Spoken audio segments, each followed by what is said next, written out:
Merhaba arkadaşlar. Bu videoda sizlere bulaşık makinelerinde alt pervane ve üst pervane nasıl çıkartılıp takılabilir onu göstereceğim.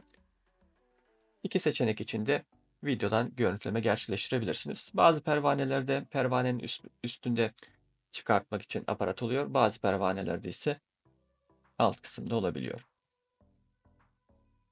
Çıkarması oldukça kolaydır fakat geri takması bazen zahmetli olabiliyor. Burada video çektiğim için de biraz zorlandım tabii ben de açıkçası.